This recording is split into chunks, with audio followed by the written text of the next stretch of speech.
And remember, these are his top 10 exercises. Just because it's the best exercise in the world doesn't mean it's necessarily the best exercise for you.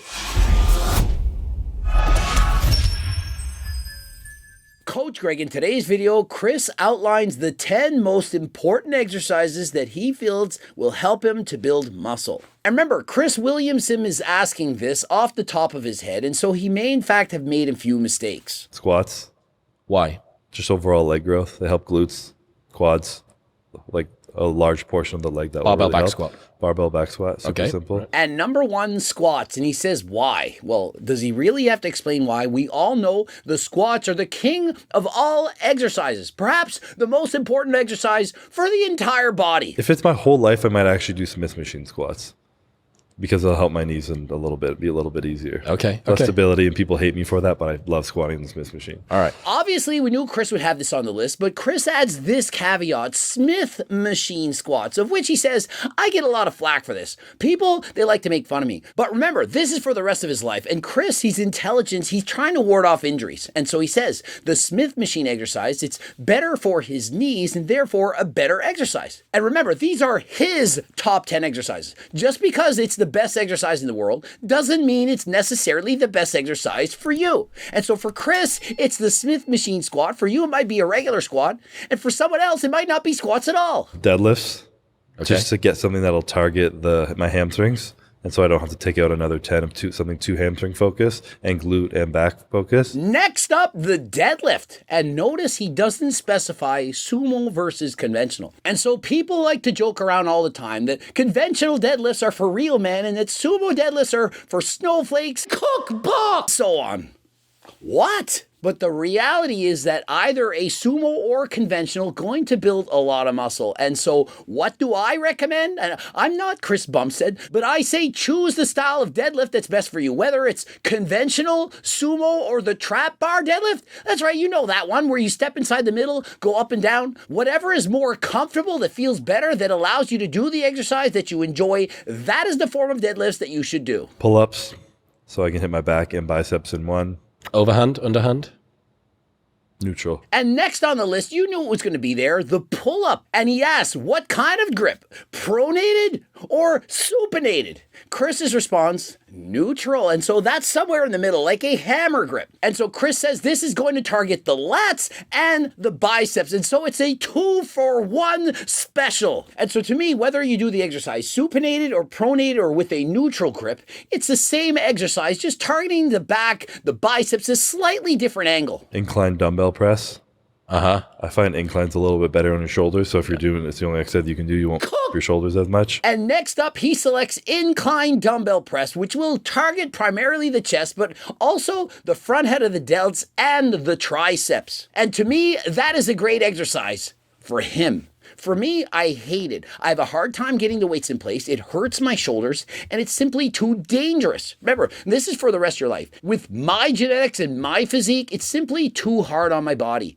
And so I prefer an incline machine press, anything where I'm pressing the weight out in front of me at an upwards angle.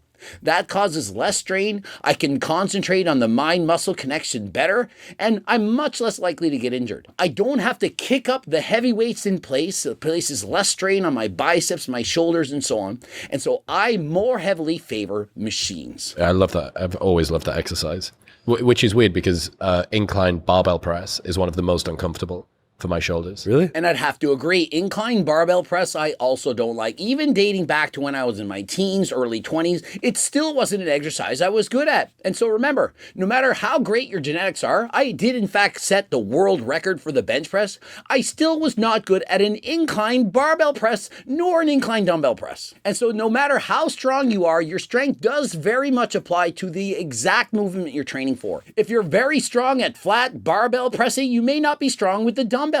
And if you move it up to an incline, you also may not be strong. And one thing for incline pressing, I suggest do not go past 30 degrees. Oftentimes the machines at the gym are set to 45 degrees. That is too steep, too much strain on your front delt. And so I highly recommend a smaller incline, somewhere between 15 and 30 degrees. Dumbbell shoulder press. Seated. Seated dumbbell shoulder press. Yeah, I think that'll help your triceps and shoulders a lot. And next up, seated dumbbell shoulder press. And for me, another exercise that I have to avoid. In the past, I was ego lifting in the gym. I had the 110s, was doing a set of 10 to 12. I thought it was with strict control, but on the way up, it went slightly backwards. Shoulder got injured. And at this stage of my career, I simply don't do them anymore. I focus on the seated shoulder press machine. That way I can use even better mind muscle connection. There's no chance my arm will go forwards or backwards. I'm much less likely to get injured. On top of that, side laterals, I love to do those. That combined with bent over forward side laterals so that I can work on both the side head of the delt as well as the rear delt. That exercise done back to back, one of my favorites. Highly recommend you give it a try. A close grip flat bench. Different part of the chest and triceps. Getting hit there. Yeah. Next up, a close grip flat bench press. Remember, this is for Chris. He loves this exercise. Jeff Cavalier, not a fan of this exercise. He made the same video saying, not a fan of it. First time I'm going to disagree. Remember, this is Chris's favorite top 10 exercises for all time. And so although I'm not as big of a fan as the close grip bench press, as a wider grip bench press, I do think the bench press should be on the list. How can you have a top 10 list without the bench press being on it? And so my advice, choose the grip width that you like the most. If doing a bench press with a wide versus narrow grip places more strain on your shoulders, then choose the variations that's better for you. Dumbbell curl. Supinated, again, this is the only one that you're going to get. Are you seated? Are you standing?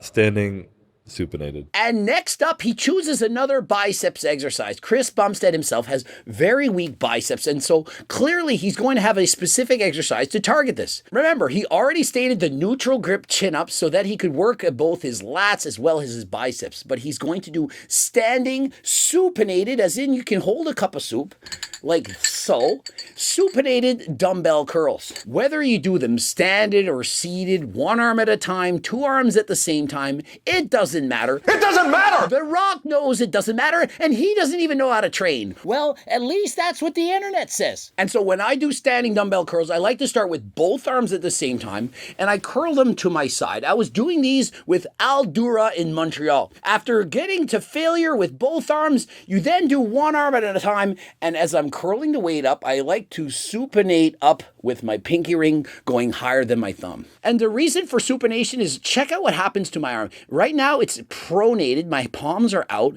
and as I supinate, notice the contraction in the biceps. Pronation, palms out, supination, palms in. You can carry a cup of soup. And so when you're doing a front double bicep, does it make sense to pose like this? Or to supinate like that? Brings up the bicep peak, and remember, the bicep peak should be above the top of the delts if you're properly doing a front double bicep pose. I think you've got 3 left. I got 3 left. Think what parts of the body I'm missing right now. Calves. There's no calf in there. And the harsh reality is if you have to choose 10 exercises, you may or may not want to include the calves. Not going to make a significant difference of total muscle on the body. Remember, the goal is to have the most amount of muscle possible. How big are your calves? Whether you train your calves every single day for the rest of your life, is it going to make a significant difference in the amount of muscle mass you carry? I don't think so. Calf is such a small muscle, and does it really matter all that much? Oh yeah, it matters in board shorts category, men's physique. Does it really? How many people, when you think of bodybuilders, envision, a guy with such enormous calves? And so because this is Chris's list, he doesn't have to train calves. If you don't want to train calves, it doesn't matter. It doesn't matter! The Rock knows it doesn't matter. Many people made fun of his legs. Oh, Rock's legs are so small. Did you actually see the Rock's quads? They're very enormous. But if you don't want to train a muscle, guess what? You don't have to. Did they say bent over row? No. Bent over row. Okay. That'll help like stability, like core as well. And next up, bent over rows. Remember, Chris had added the deadlifts, well as pull-ups, but to really finish off your back, you need some kind of exercise where you're pulling a bar towards your body. Chris chooses the bent over barbell roll. For me, because I have L4, L5 herniated discs, it's very difficult for me to do bent over exercises. For example, very difficult for me to do conventional deadlifts, bending over, doing squats, good mornings, and so on. And so for me personally, I would not do the bent over row. I have even a difficult time doing a seated row. I much prefer a chest supported seated row or a T-bar row. And that pad on the chest, that supports my lower back, prevents me from getting injured. And when doing T-bar rows, I often start with a very wide grip, pronated, followed by a closer grip pronated, and finishing off with a neutral grip, pulling the bar to my chest. Probably like a hanging leg raise, just to make sure your core is getting hit. You're not like... And next up, Chris chooses a hanging leg raise to work his core, make sure he doesn't screw up his lower back. In my younger days, when I thought I was a fitness model, posing for bodybuilding magazines and so on, they'd always ask me to do the hanging leg raise. Your body's all stretched out, and because you're in that stretch position, your abs, they pop out harder than last time. And so if you want an exercise to boost your ego to the gym, try doing hanging leg raises with your shirt off. You're gonna look absolutely shredded when you're single-digit body fat. This really brings out your ab definition. But for me, I hated it. It oftentimes hurt my lower back. Remember, I have L4, L5 herniated discs. Wasn't a comfortable exercise for me to do.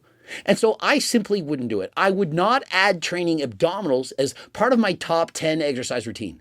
I don't need to train my abs. I'm sprinting on a bike. Do you know how much core work it takes to sprint at 1200 watts on a bike? You're literally bracing your upper body and pulling back and forth, twisting from side to side as you generate all the power from your upper body into the pedals. This is a tough one, I think. I'm trying to like focus on either lateral raises or like a overhead tricep extension.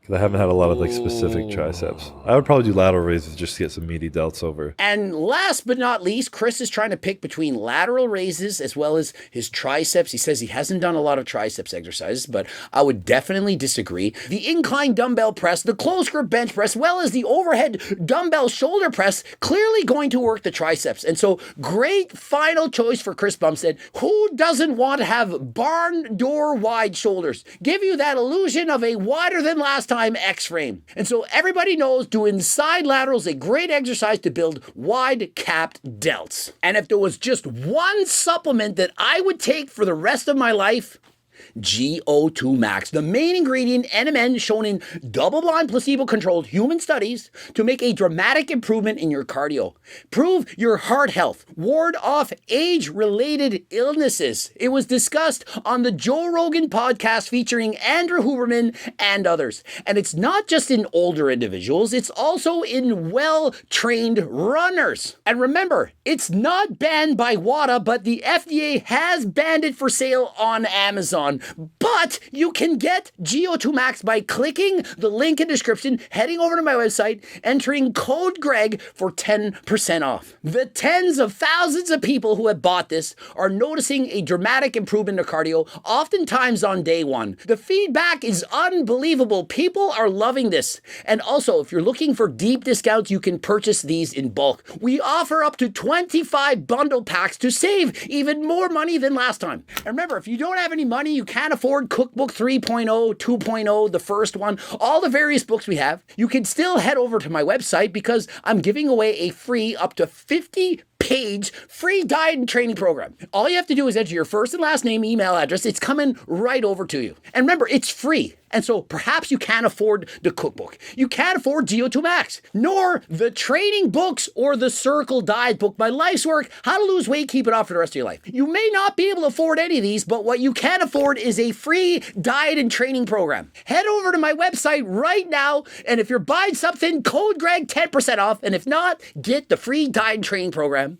Ending it here. Subscribe, click that bell button. Don't forget to like this video if you did in fact like it. If you didn't like it, watch one of those two bloops. I'm sure you'll like something. And for coaching plans and phone consults, head over to my website. And until next time, I am out. Going to train.